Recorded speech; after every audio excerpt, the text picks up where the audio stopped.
Hey friends, before we get started on this week's episode, I want to tell you two things. Number one, we had some technical difficulties, and as such, you're not going to see my video portion. And I really didn't want to re-record the show, so just know if you're watching on YouTube, you're going to be seeing our guests the entire time. But then number two, I want you to hang in there till the very end of this episode, because at the beginning, it gets a little rough. You're about to hear one of the greatest transformational stories I've ever heard. This is the founder of SunLife Organics. And I got to tell you, if this individual could change his life from one of the worst drug addiction I've ever heard of to becoming a multi-millionaire, vital, successful, vibrant human being, you can do anything. Enjoy this week's episode of The Higher Self.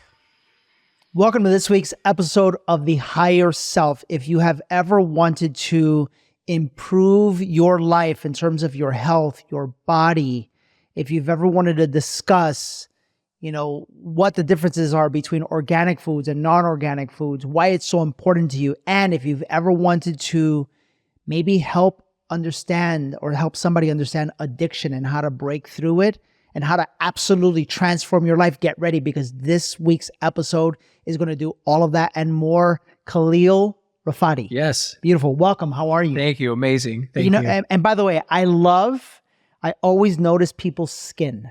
Oh. So I love that your skin just looks young and vital, and it says so much about you already. Wow, thank you. I mean, especially all things considered, right? Yeah. I mean, 53 years old. I've never wore sunscreen. I'm absolutely against sunscreen.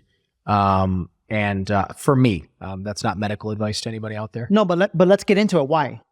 I think it's poison. And I don't think it's poison. It's poison. I've read the ingredients. But I always thought it was poison even before I didn't know the ingredients. When people go to the beach and they get these cans out and and they get their kids and they're just spraying them and spraying them and spraying them. This is our largest organ. That's right. And right? It's absorbent. And it's absorbent. Yeah. Right. So these people are putting these harsh chemicals on themselves and then laying in the sun, so all their pores open up and then they begin to sweat and all those poisons are going inside of them. And I don't know. I feel like, listen, when in Ohio, back when I was a kid, you couldn't go from wintertime to 2 hours in the sun.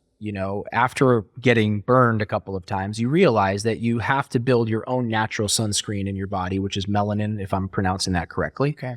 So you go outside for 10 minutes, you lay in the sun, you go inside. Next day, you go outside for 10, 12, maybe 15 minutes. And you do that after 5, 6, 7 times, you don't burn. Beautiful. You have your own sunscreen. Beautiful. So I smoked for 20 years. Obviously, if anyone knows even a little bit about my story, I was an IV drug user. I began, unfortunately, experimenting with drugs and alcohol when I was your kid's age. I mean, literally. Embarrassed to say 10 years old, 11 years old. Wow. Yeah. So you're, and by the way, I've never done this before, but I've asked the boys to sit in and listen to this episode. They're here, behind the cameras listening. So you started using drugs at 10 or 11 years old. Yeah. Yeah. Wow. Yeah. In the beginning, it was trying to fit in with the older kids. So sort of like taking a puff off of a joint or drinking a swig of beer and then getting that reaction from the older cool kids. And I'm saying cool kids in quotation. Well, I guess people can see me, but yeah. they weren't cool, obviously, in hindsight. They were the troubled juvenile delinquents that, like me, didn't receive love at home, didn't have parents that paid attention to them, or even worse, like in my particular situation, were traumatized. Yeah. Whatever that trauma was, I have no idea, because most of them I don't know anymore. But in my particular case, it was every type of trauma you could imagine. It was sexual abuse, it was physical abuse, it was psychological abuse.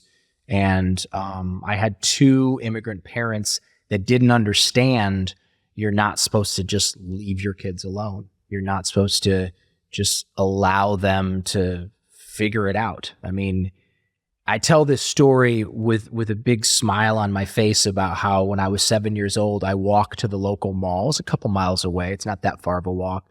And I went to the ticket counter. I think movies were 75 cents back then.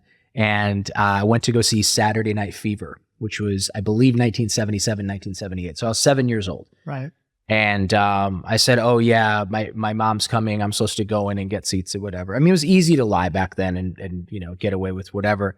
And I went in and I saw Saturday Night Fever. I was absolutely transfixed because growing up in a small rural town in Ohio and then watching Saturday Night Fever, I didn't understand a lot of what was going on, but there was an excitement there, especially when he got on the dance floor. And his dancing and his movements, John Travolta, to me was like a rebellion and a revolution all wrapped up in one. It showed me that in the future I can escape the horrible existence that I'm living now, most of it in secret because I can't tell anyone, right? And when I left that movie theater, this is the beautiful part of the story. I left the movie theater and I walked across the hall of the mall to a drugstore. I don't know what you call them here, convenience stores. And they had a gumball machine and I put the 10 cents in, I turned the thing and I got the gumball and they were Fortune gumballs. And I looked at the white gumball. I can remember it like it was yesterday. And it said, "You will become a disco dancer." And, when you're a kid, you don't understand that it's just a gumball. Like, I thought that was prophecy. I thought that was like a message from whatever created all of this. And I ran home and it was nighttime. I ran home and, mom was gone. She worked nights. Dad was gone. He had just left permanently. And I danced until probably 2-3 o'clock in the morning and felt so liberated for one of the first times in my life.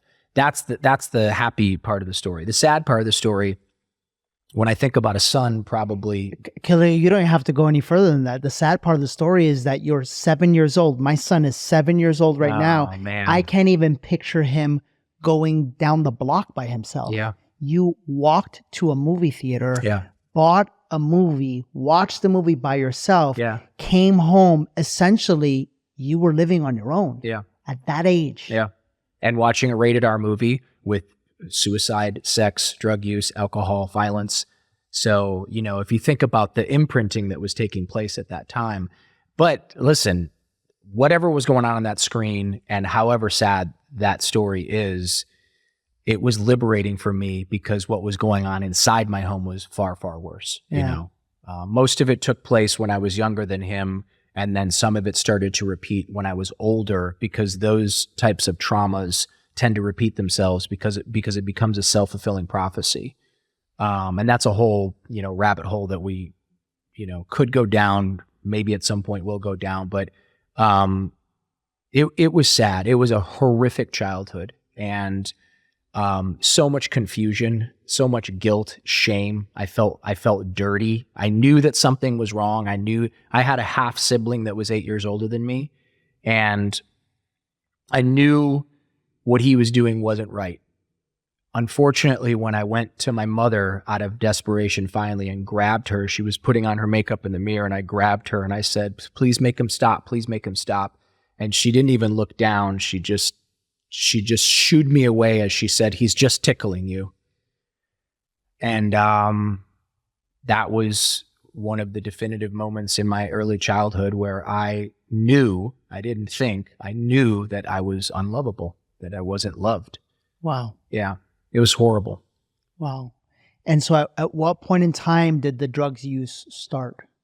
So the experimental phase, I got the reaction I wanted, which was the attention from the older kids. Well, to be honest with you, I wanted attention from anyone. Yeah. And I was going to get it right any way I could, even if it meant putting myself in dangerous situations where the trauma from early childhood then repeated itself. Last time I was sexually abused was by my swim coach, Brian, who was 37, 38 years old, beautiful girlfriend, had a couple of kids. And I put myself in harm's way seeking that attention. Now, obviously, this is in hindsight. When I was a little kid, I didn't know that I was looking for any attention at all cost. But the seeking attention, taking a puff, taking a drink, by time I was 11 and a half, 12, right around that time, it turned into actually feeling it, feeling the whatever kids call high, it these days. the whatever. Yeah, the weed, the we called it marijuana back then, or grass. Right. I actually felt it. I remember chugging Mad Dog 2020, which was a very cheap wine. But I remember that warmth washing over me. And you remember how when we were kids, they would jokingly say, like, you know, he got his ass kicked because he drank too many beers and he got beer muscles. Gotcha. I didn't get beer muscles, but I got beer confidence or alcohol confidence. I got weed. I felt like the weed made me protected, or I felt cool. And that's how these energies work. They come in dressed in your favorite, you know, designer. You know, they come in like making you feel like you're 6'2" and you have blonde hair and blue eyes and you fit in with all the other kids. Because remember, I was brown. Right. I had a weird name. I had weird immigrant parents. Right. And they weren't weird, but you know what I mean? According to everyone else, like, remember the Brady Bunch? Yeah. That's how everyone in my little town looked in Ohio. Wow. Except me.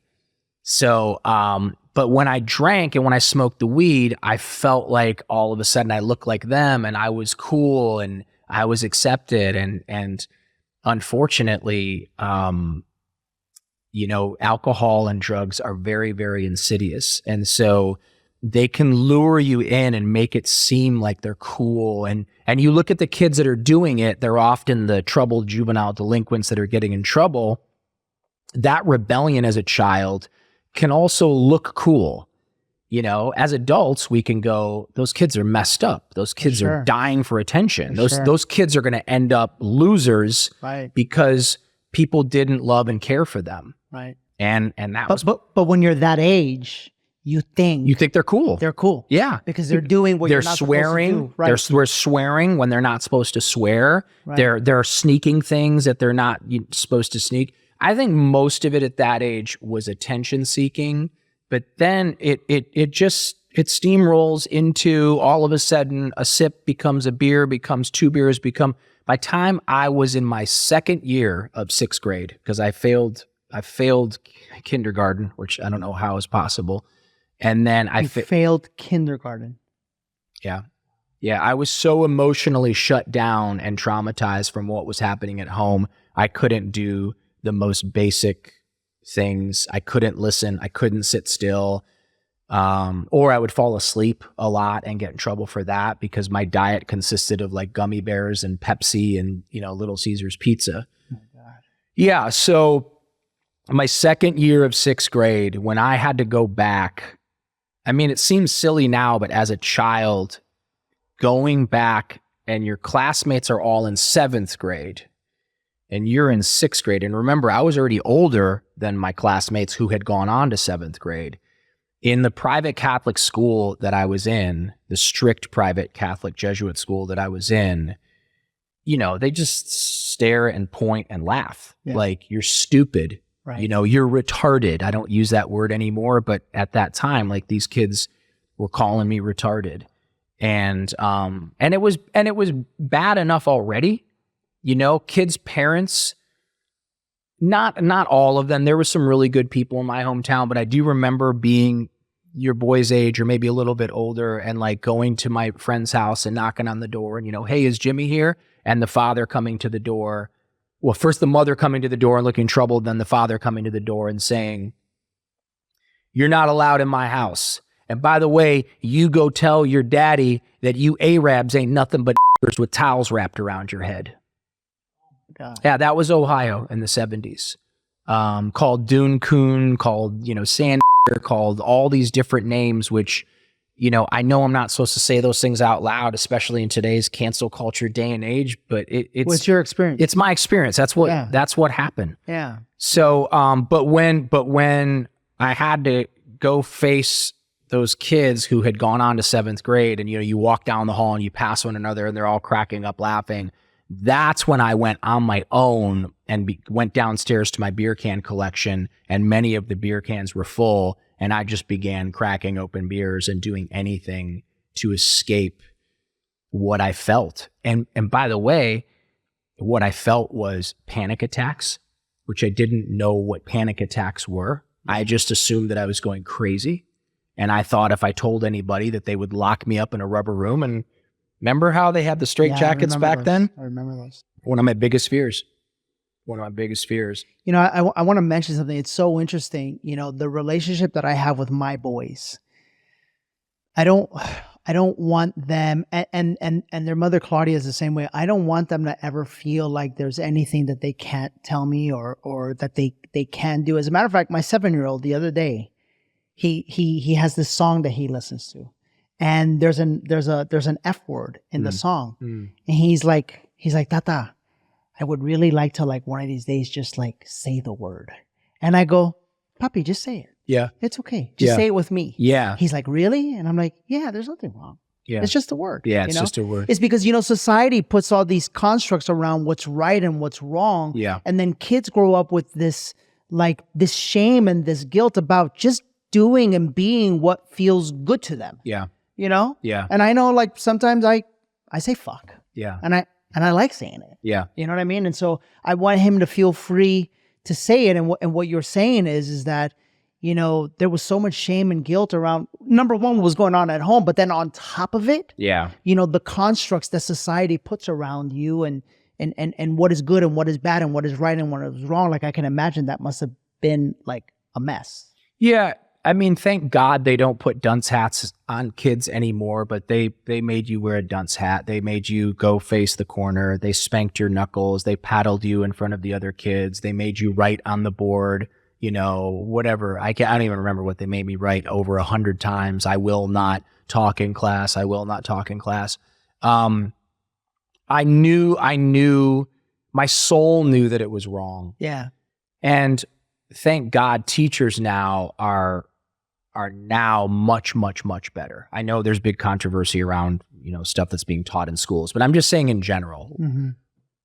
Woody Allen made a joke in one of his movies where he said, those who can't do teach, and those who can't teach gym, which was really funny back in the 70s because there was a lot of truth to that. Now you have a lot of young men and a lot of young women that want to go into the field of teaching and they're passionate about it. But to watch these nuns and priests who had many of them their own internal conflicts going on, right? Catholicism, 70s, 80s. All religion in general. All religion in general, yes. But to have them being the authority and you're looking at the anguish on their face, you're looking at the sadness in their eyes. I was a very perceptive kid. I can tell. Yeah. So. Because for you to perceive that, not many people do. Oh man, I watched it. So when they were telling me that, that I was stupid, or they also, not 6th grade, 7th grade, Miss Hunyer was the teacher. And I remember I had my feet up on the desk and she yelled at me in front of the class and said, do you put your feet on the furniture at home? And very innocently and honestly, I said, yes, I do. And she said, that's because you have bad parents and you're a bad kid.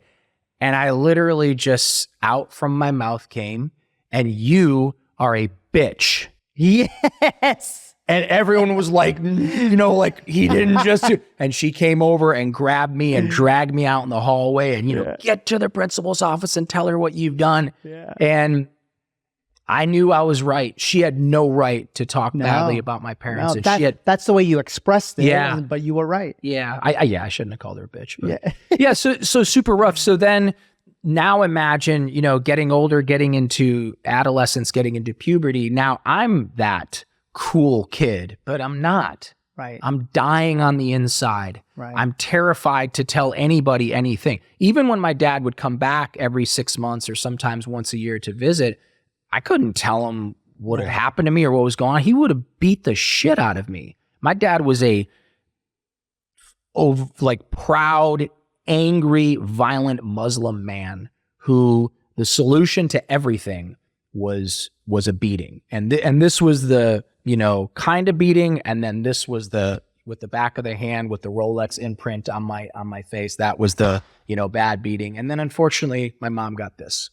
Wow. So, now I'm the bad kid. Now I'm the one getting the older kids to buy me cases of beer and hiding it in the woods and drinking beers and smoking weed. And it just became a self-fulfilling prophecy. So I want to fast forward. Yeah. Because there's a rainbow. There's light at the end of the darkness, right? Because for sure you have completely turned your life For around. sure. But it got much, much darker. Right. But I gotta be honest with you. Yeah. I'm really sensitive to energy, and just hearing the story, it's Yeah. like, I feel it. It's terrible. It is. Yeah. And I feel not good. Yeah. My book, oftentimes people will say, like, my God, I never thought the bad stuff was going to end. And every time I thought it was going to get better, it didn't. And I'm like, that's the story. So take me to the moment.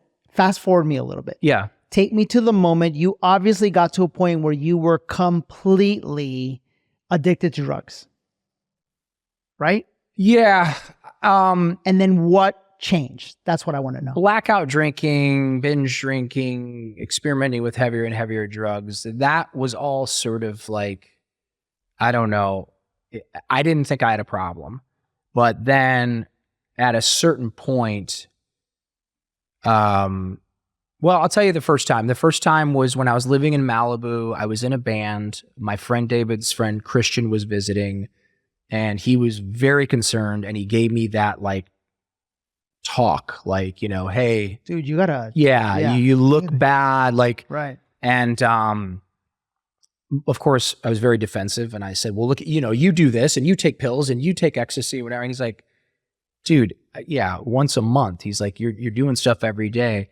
And I got a little bit more defensive. He goes, hey, look, I bet you $5,000 in cash, you can't make it a week. I'm like, you are out of your mind. I didn't have money at the time. $5,000. He was rich. I was not. And I said, done. What do we do? Do we shake? Like, how do you want to do this? He goes, sure, we can shake. So $5,000. Yeah. You're not going to touch anything for a week. His request was the crack. He didn't want me smoking. So you were doing crack. Oh, yeah. Oh my gosh. Yeah. And I was like, done. No problem. You know, do you want to bet more? Like the false bravado of the addict.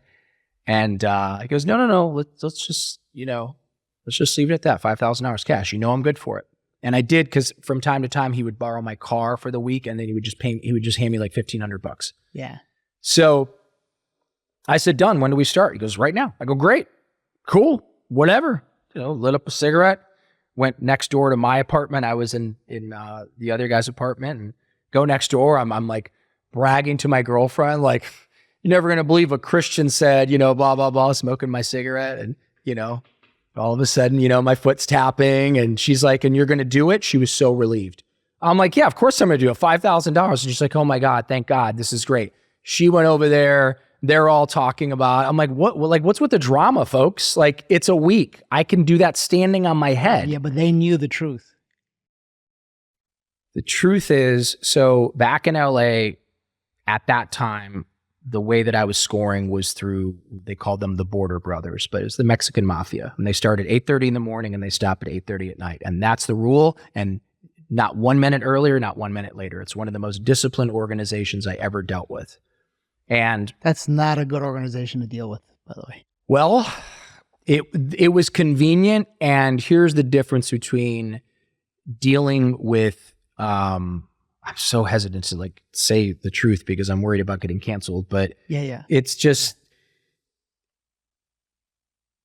when you're dealing with a culture of people who family is important, God is important, and there's an honor there, you never had to worry. I never had to worry dealing with those guys, ever.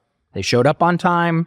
Everything was always good. I dealt in other communities and bad things happened. So it's about 5 o'clock now, and I know come 8:30, like, I'm not getting anything till the morning, which I had suffered through that a few times, and I hated it.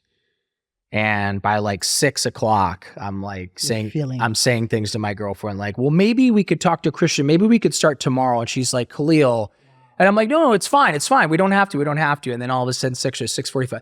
By 7 o'clock, I'm literally like shaking. I'm sweating. I'm smoking the cigarette. And I'm just like, fine, I don't care. Like, F you guys, and blah, blah, blah. And F you to my girlfriend. I blew up at them as if it were their fault. Right.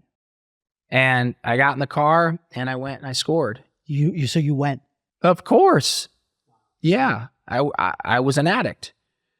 So I came back late that night, everyone's sort of hanging their head. And then the next afternoon, I went up to Christian, sorry about that. I can totally do it. And, maybe in a couple of days, and he's just like, buddy, it's okay. I love you. And I'm here for you if you need help. Wow. What a good guy. That was when deep down inside, I'm like, I got a problem.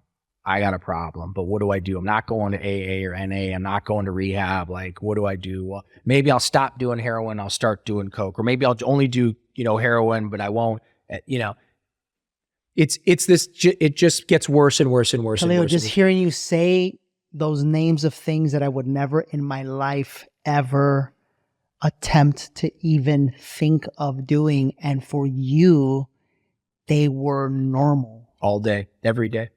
Wow. I eventually wound up an IV drug user. I eventually combined the two, the heroin and the cocaine together, and I would inject myself all day, every day until... Can I request to not hear it? Until 2003. Wow. Yeah, that was when I stopped. Yeah, you don't have to hear about it. If people are it's a little much for me. If people are interested in reading my book is called I Forgot to Die, for a very good reason. And you can hear it all if you're interested. And so what happened? When did it? 2003, I had been homeless for almost 2 months. I had been sharing needles. I was convinced I was dying of AIDS. I was 109 pounds, and I eventually just did not have the strength to go on anymore. A friend of a friend claimed that there was a guy that could get me into treatment for free, which I didn't believe. Nothing comes for free, right? This guy's name was Bob Forrest. And the treatment center, or the charity that paid for your treatment, was called Musicians Assistance Program. And it was real. And after 1 or 2 more beatings and 1 more seizure, I just called and I said, I'm ready. I'm done. And swooped me up, put me into treatment, which was triage, obviously getting me away from everything and everyone. I spent a total of 90 days in treatment. And then another 6 or 7 months under the roof of somebody who was militant 12-step. Militant, like, you got to get up at this time. You got to go to 2 meetings a day. You have to have a job. You have to be self-supporting through your own contributions. Mm-hmm. And I accidentally, in the 12-step rooms, got reparented. I accidentally found God. Wow. I accidentally began to do small, esteemable acts, even if it was just picking up the cigarette butts after a meeting and putting them into the can where they were supposed to put them, or putting away the chairs at the end of the meeting. I was like, oh.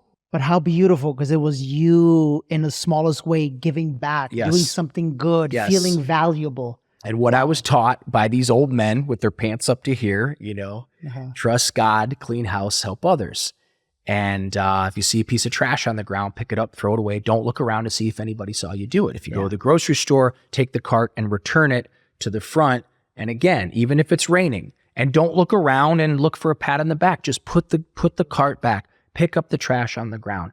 And the other thing was tithing, which I didn't know about tithing. And I didn't have a lot of money because I was just doing menial labor at that time. Mm-hmm. But my sponsor would say, every time you're at a meeting, you got to put money in the basket. And I got really upset because, like, dude, you're rich. You drive a Porsche. You put money in the basket. He's like, it's not about that. It's about you. It's an energy. Right. You putting money in that basket is showing God that you have faith that more money is coming. That is so right. So these little esteemable acts and getting these jobs and doing them well. And I cleaned apartments. I washed dogs. I walked dogs. I eventually got a job in a treatment center. I got addicted to recovery. Yeah. I got addicted to self-betterment. And like any good addict, once I started getting into working out, it wasn't just getting into working out. It was, I got to work out every day. Once I started getting into, taking vitamins or drinking, at that time, I was really big into the greens powders, mm-hmm. like Vital Greens or Pure Synergy or all that.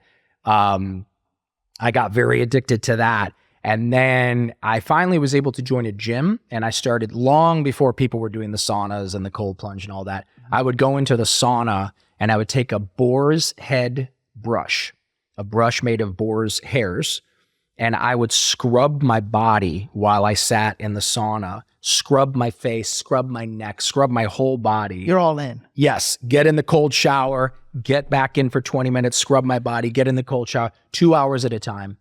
Wow. Yeah. So I just like went completely in the opposite direction. Yeah. Can I pause for a second? Yeah.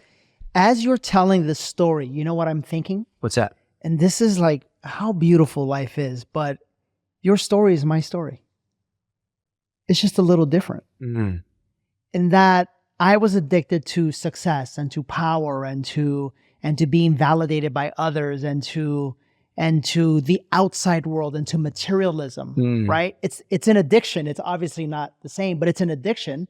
Yeah. And then one day I said, I can't anymore. Yeah. It was when my mom passed away. Mm. And that's what turned me to plant medicine. And I went to go sit with ayahuasca. Yeah. And I started my recovery process Yeah. of like finding love. And it's like, I'm just amazed right now. Yeah. You know, absolutely amazed. Thank you. Yeah. It's the same. I mean, it's different ingredients, Mhm. but pain is pain and emptiness is emptiness. Until you can truly connect with source, until you can build a relationship with what you believe to be the creator of all of this, then what's the point of anything? That's right. If you're not connected to source, if there's not meaning behind this, if I'm not, I'm you, you're me, we're them, we're all a part of the same thing. If that's not the case, then I'm going to go behave very badly. Right. And I'm going to seek base desires to fulfill myself. And, I'm old enough now to know that there's no end to that. There's no end. There's not enough women. There's not enough money. There's not enough cars. There's not enough clothes. There's not enough Yeah. Louis Vuitton bags. There's just not enough. There's not. I mean, much to my surprise, when I finally got that Rolex, and it took a long time, I think it was 7 years in, when I finally got that Rolex, the first thing that happened was that I noticed that people had the Daytona. And when I finally got the Daytona, I realized that they had the rose gold one with the chocolate face. That's the one I had. So did I. Yeah. And when I finally got the rose gold one with the chocolate face, I scratched it. And the pain of scratching it, I hated myself. I was so angry at myself. And how could I do that? I didn't know you could get them buffed out at that time. And I just felt like such a loser. And there's no amount of watches. It never ends. No, there's no amount of cars. When I finally got the SUV, everyone had the Range Rover Sport. When I finally got the Range Rover Sport, everyone had the G-Wagon. And ultimately at the end of the day, unless we're connected to source, unless we're what I like to call God, unless we're connected to God, then none of it means anything. No. And so I'm still very much an addict. I'm meaning like I'm up at 5 o'clock in the morning. I'm in the sauna. I'm taking all these supplements, maniacally at times. I see that in you. For Yeah, sure. yeah. And I think that's a good thing.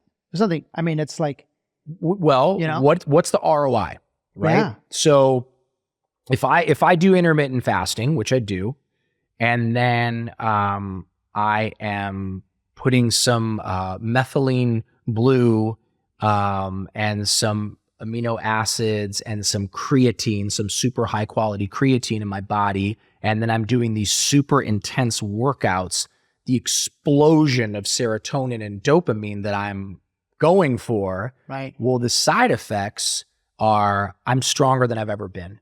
I'm in better shape than I've ever been in my life at 53 years old. But it's the same chemical reaction that gave me, serotonin and dopamine. Everyone's like, I got good news and bad news. The good news is Awaken is sold out. The bad news is if you didn't get your ticket, my heart is broken that you're not coming. But listen, I've got more good news. I want you to go right now to DannyMorel.com/awaken and sign up to be notified because we are about to release the dates for the next Awaken. And I'm telling you right now, you're going to want to be a part of this list. I'm going to give you guys like a one-time offer the very first weekend that we announce it that you have to take advantage of, and it's going to sell out again based off of all the messages we're getting right now. So go to DannyMorel.com/awaken. And if you're coming, I'll see you there. If not, I'll see you at the next one. So fast forward to me, you're finally able to, go to the gym, so forth and so on. And you went from literally being as low as it gets to now you're the founder of SunLife Organics. Yeah. Which has how many locations? 13. 13 locations. Yeah. Right? 4 states. 4 different states. Yeah. Right. I love it because here in Austin, it's right here on Congress. Yeah. It's prime location. Yeah. Right. So that's a big deal there. My son loves acai. Oh. He loves it. So he loves going there. Cool. Talk to me. How did that start?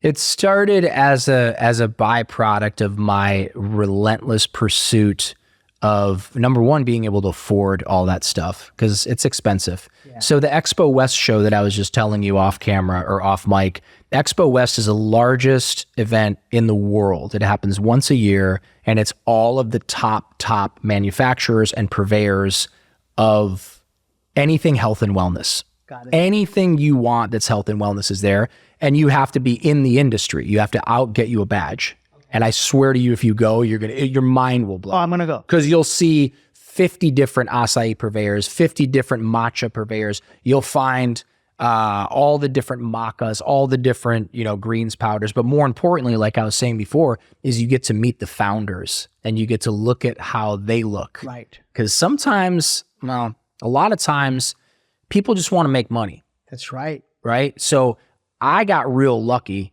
because I had Riviera Recovery. That was my first business, was Riviera Recovery. Riviera Recovery was a recovery center, obviously for drugs and alcohol.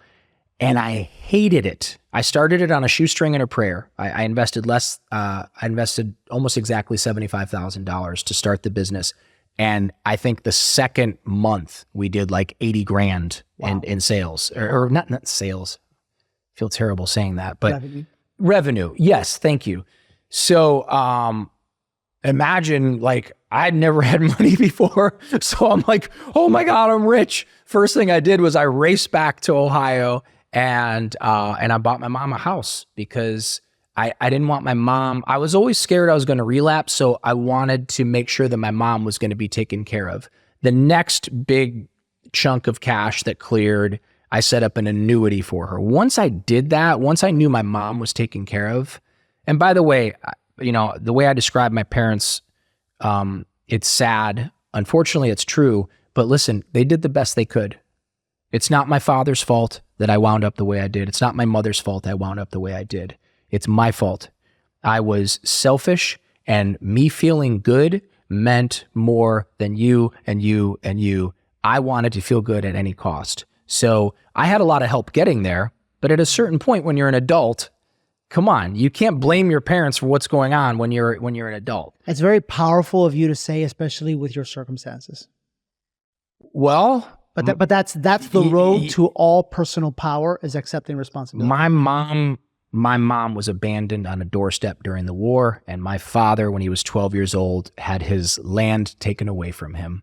So he became bitter and angry, and my mother chose, they say that adversity will either harden your heart like a stone or it will break it open. And my mom's heart broke open late in life. My mother found great joy in taking care of people who were sick and dying. She worked 33 years at Toledo Hospital, on 6th South, taking care of the terminally ill. And she found great joy in her vocation. So yeah, I had to forgive them. But going back to Ohio, I bought my house, set her up with an annuity, and then I allowed myself to dream. And I got that stupid Rolex. But I allowed myself to dream. And what I loved more than anything was going and finding a good, healthy, organic smoothie bar, which was very challenging to find in LA at that time. Yeah. There was like Real Raw Live and Air One, the original Air One. Okay. And, and plus you had to drive 30 miles to get there, and it was expensive. So SunLife Organics came out of my frustration and my anger that even if you could find an all-organic smoothie bar, juice shop, people usually there were not necessarily friendly, and a lot of time they smell like marijuana, and they had dreadlocks or dirt under their nail. Not that there's anything wrong with dreadlocks. It was just like, when I want to come in and spend $16 on a smoothie, I don't want to lecture on how I should live my life or, whatever. Like, I just want to get a smoothie. So And then the worst part was seeing places like Jamba Juice and other places that were pretending to be healthy, but were essentially just sugar. Yeah, just sugar, just poisoning people. Yeah. So I think a lot of people don't realize that, by the way. Could you speak to that? Yeah, most people think if you're getting a smoothie, you're healthy. Well, if you're getting a smoothie and it's a bunch of non-organic fruit with apple juice, you're going to get this massive spike in your glycemic index, and then you're going to crash, and it wreaks havoc on your body and it causes inflammation. So the healthy fats and the protein and all that stuff. And also, look, at the end of the day, even you don't have to have everything organic if you can't afford it, but don't ever put strawberries in your body that aren't organic, because they are the most sprayed. You can look this up. They're part of the Dirty Dozen. They are the most sprayed, fertilized, insecticide, pesticide, because they're so sweet and they grow so close to the ground and the bugs can access them so quickly. I've been up to Oxnard a lot. I don't know if you've ever been to Oxnard, but just driving through, you'll get a horrible headache from all the chemicals that are in the air from where they grow those strawberries. Yeah. So my frustration with not being able to find organic smoothies, juices, acai bowls were just getting popular at that time. And I started making them in my kitchen for the clients at Riviera Recovery. And I started watching people like get off their psych meds and like quit smoking and like starting to have like color in their skin and starting to look vibrant and telling me stories how they were expelling all of this nasty stuff out of them. Wow. Which was completely identical to my story. So when I started to put all that good stuff into my body, all the poison came out. When I started to notice things like, oh, my teeth hurt, and I go in and they're like, your whole mouth is filled with amalgam fillings. You're going to get mercury poisoning. Wow. And I took out the rotting teeth, and all of that pus stopped going into the back of my throat when I slept at night, right? So now all of a sudden, my teeth are great and my health is vibrant, and I'm watching the clients there become healthy and vibrant and full of energy. And I started to dream like, man, it'd be cool if I could just open up like a little healthy organic smoothie shop. Dude, your story is literally my story. It's just different. Because what you're saying is what I experienced when I started to heal, and I started to realize all that we can become in life. Yeah. And it's like, man, imagine if I could just share this with everybody. That's all I wanted to do. That's all I wanted to do too. Yeah. Yeah. And I didn't do it perfectly. And I wasn't very professional in the beginning. And there were a lot of road bumps. And I'm still obviously a very deeply flawed man, and can be very shallow and judgmental and narcissistic and all of those things. I'm a work in progress. But in terms of the potential, like the fact that I'm deadlifting like hundreds of pounds more than I deadlifted when I was 20. Right. I'm bench pressing, 100 pounds more than when I was 20. I'm sprinting like I've never sprinted in my life. My hair is getting thicker. My skin is getting younger. That's what I noticed right away. At 53 years old, I thought when I'm 50, like it's done, we're over.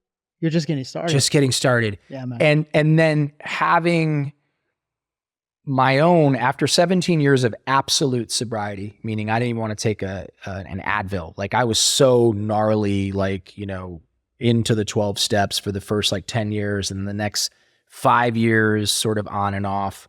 At 17 years sober, I still had this gripping anxiety. And I still had a lot of sadness about how come my mom didn't love me?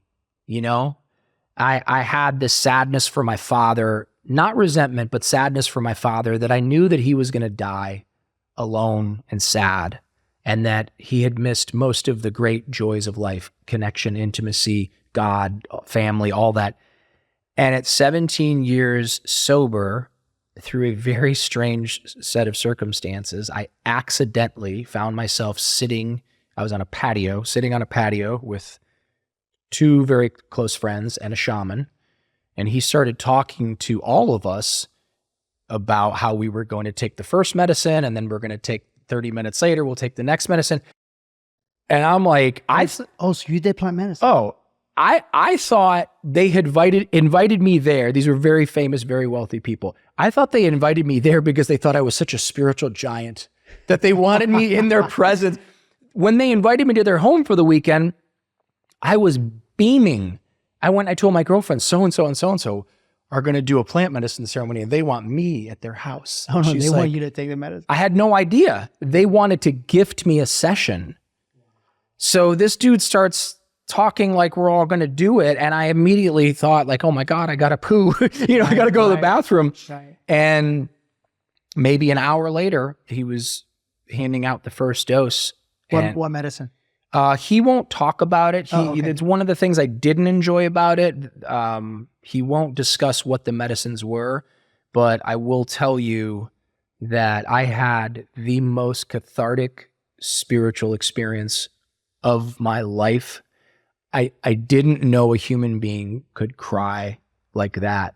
I mean, I can't imagine what his daughter, who came in to facilitate me after a while because he couldn't take it, the sadness that was coming out of me, the release, the howling and the crying.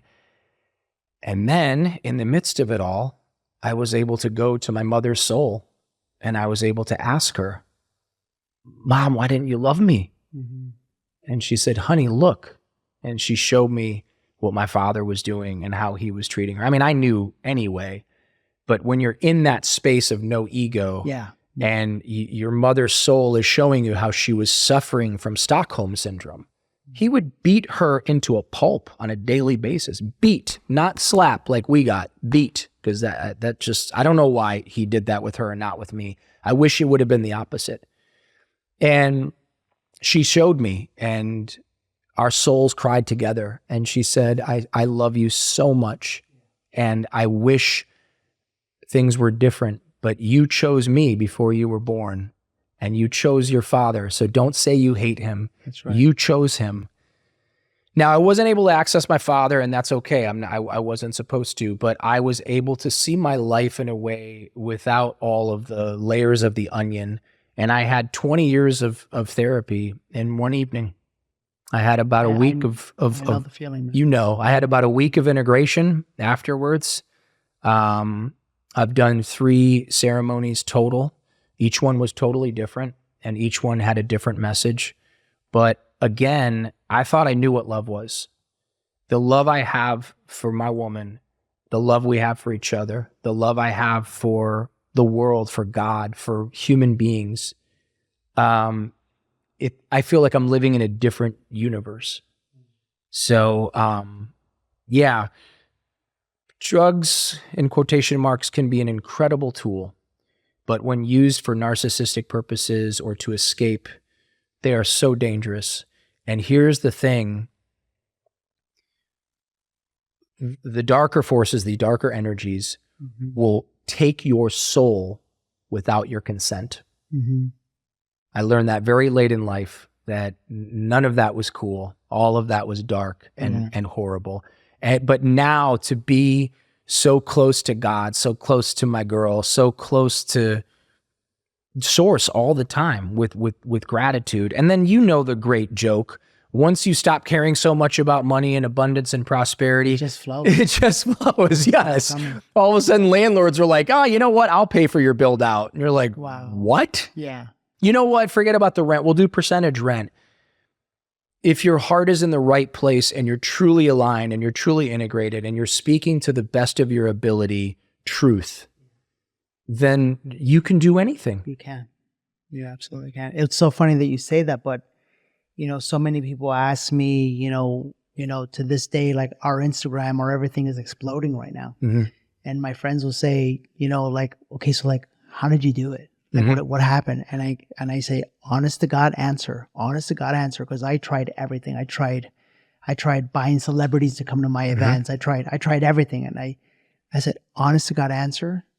I let go of who I know I wasn't supposed to be. Yeah. And I just connected with Source and with God. I found myself and I just started being my authentic self, my truest authentic self. And I no longer started speaking from, I need you to love me or accept me or follow me or anything, or even pay me. Right. I don't care about any of that. Yeah.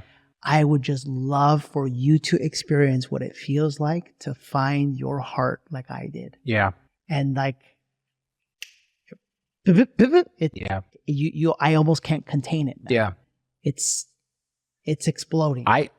Some of the same people that I knew, I mean, I did not know them, and then I found God or source or whatever, and then I knew many of these people, but many of these people were people that I was vying for their attention and wondering why they didn't want to hang out or they weren't inviting me to certain things or whatever. Those very same people 3 years later are coming to Austin to visit me, and it is so bizarre.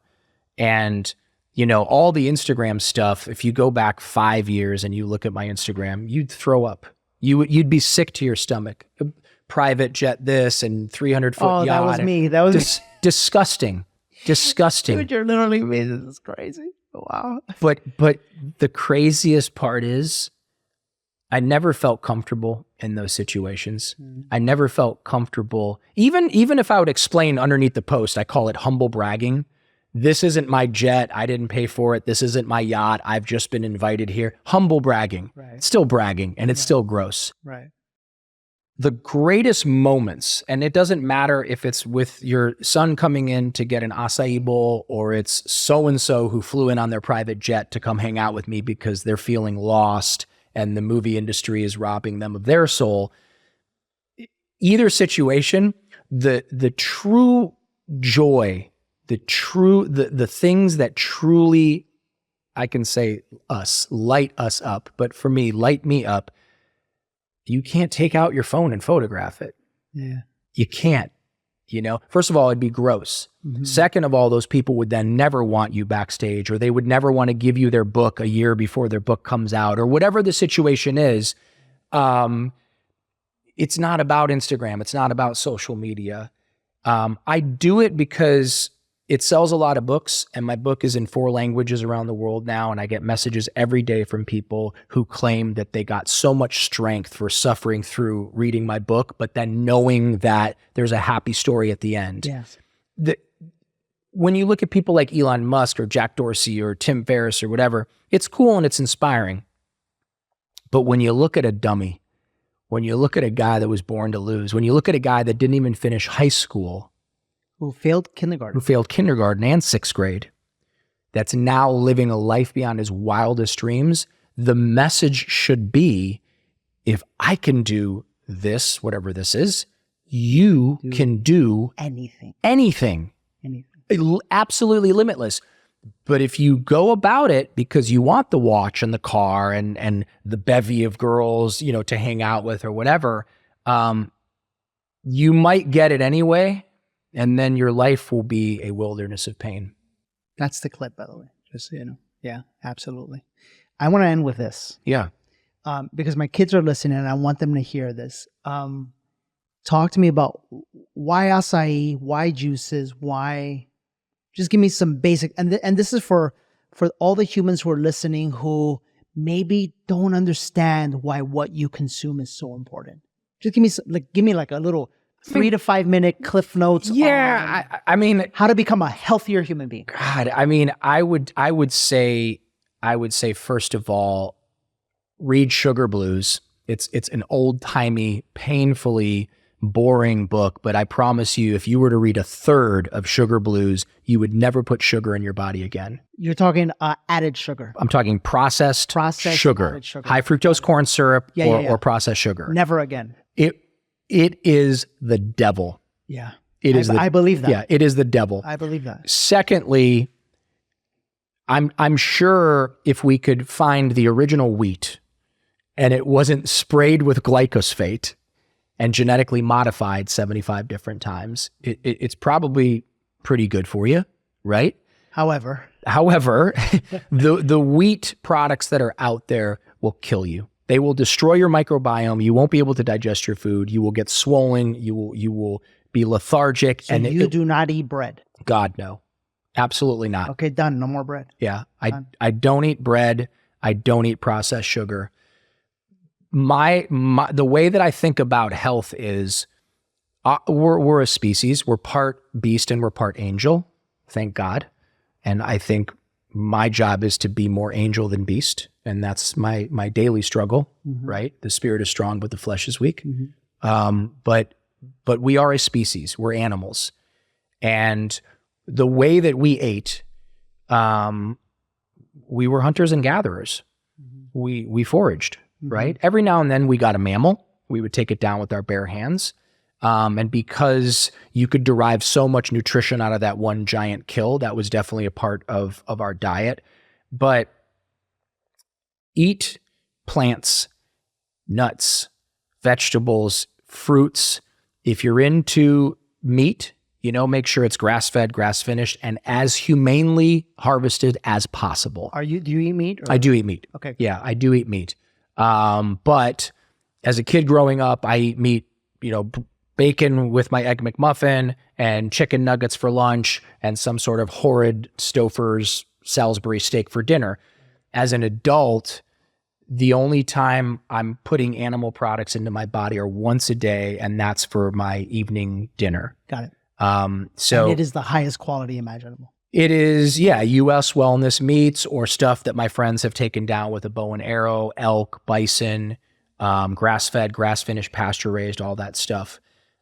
We need to stop with the consumption of animals. Not stop completely, but we need to slow it way down, and we need to move more toward a plant-based diet. And here's the difference.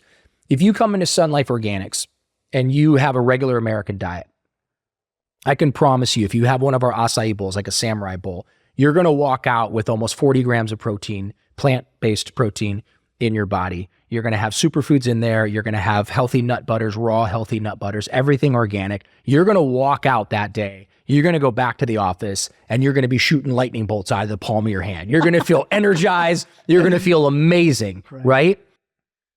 And then if you go back to your typical, you're going to go to a deli and eat a giant Reuben and drink a Coca-Cola, you feel lethargic. You feel like you're going to die. You got a big fat belly. Yeah. I barely do any cardio,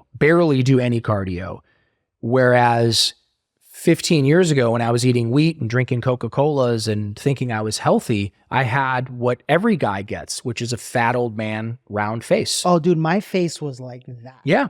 Oh yeah. Yeah. Yeah. Yours was not that bad. Mine was horrible.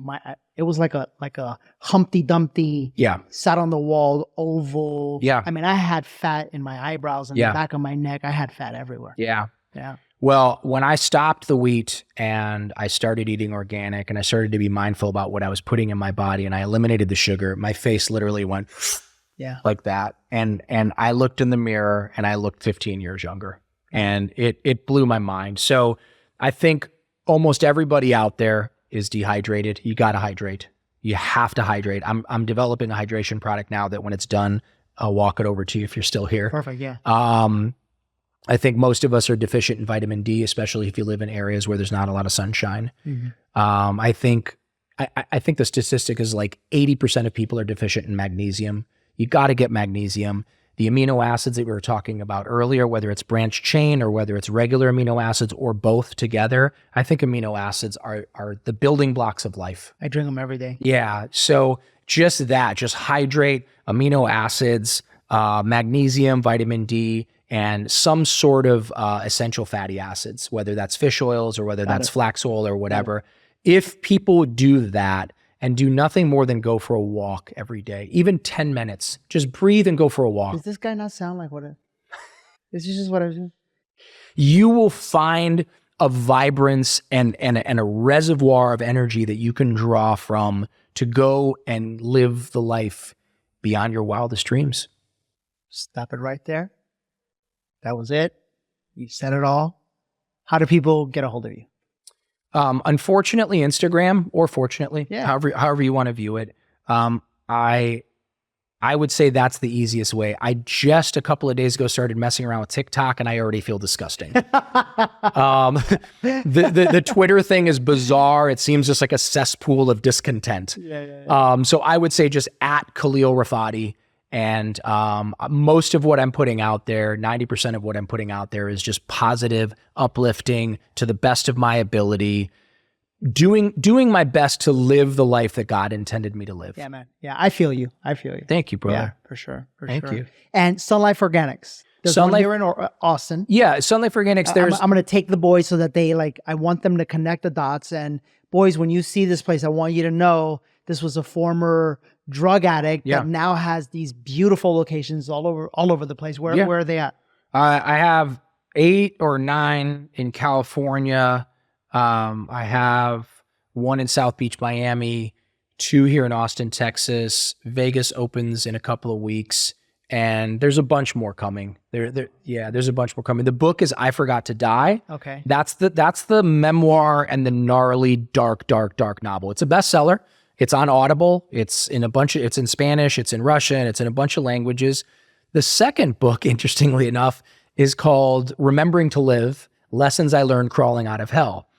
The second book has great reviews, but no one wants to buy it because everyone wants to look at the emaciated 109-pound junkie who's now a millionaire, right? Because they think it's about luck and that maybe I'm going to teach them the secret of life within that book. There's no luck. No. There's no luck. The second book is literally how I went from penniless to financial independence, step by step by step. You'd like it. That's the book I want. Yeah. But most people don't want to read that because they want to believe that it's about luck and that it's about the right education or whatever. Listen, I can't spell and I can't type. I mean, I can spell basic stuff, but I can't spell a lot of words. And I definitely can't type. But I have a best-selling book. Yeah. So I can't spell, I can't type. I have a best-selling book in a bunch of different languages. If I can do it, you can do it. What's your excuse? There are no excuses. Align yourself with God. Try to be a good person. As those old timers taught me in the beginning, trust God, clean house, and help others. Beautiful. That's it. Thank you so much for being here. Of course, brother. Yeah. And you live right around the corner. Literally. So we're going to go for a walk. For sure. Yeah, for sure. You'll see me walking down the street muttering to myself, but what I'm doing in the morning is a walk in gratitude list. Yeah. Because if you can get into that attitude of gratitude, then you get into flow state. Well, I at the moment I open my eyes now, I just hand over my heart. I'm so grateful. I'm grateful for life, for my boys, for Jen, for the opportunity that I have. I'm grateful for my future. I'm just grateful. Yeah, that's the way to do it. The moment I open my eyes. Yeah, it's not that complicated, is it? No. It's really simple. But we want to make it complicated. Absolutely. There must be a book out there. There must be a course, and there must be. Yeah. No. Yeah, and it's all within. It's all within. Trust God, clean house, help others. I love it. Yeah. That's it. That's it for this week's episode of The Higher Self. The next time you're at a location where you're new to town, look up SunLife Organics. I bet you they're going to be everywhere. Yeah. And I know I'll probably take my son tonight because he loves acai, and now I can tell him to connect the dots. So awesome. Beautiful. Thanks for being here. Absolutely. Thank you for having me. Yeah. We'll see you next week. Thanks for watching or listening. If this week's episode resonated with you deeply and you're ready to discover more about yourself, go to DannyMorel.com and check out some of our upcoming events and our resources. Or if you'd like to learn more about our coaching programs, simply shoot us a message on Instagram and one of our team members will reach out to you immediately.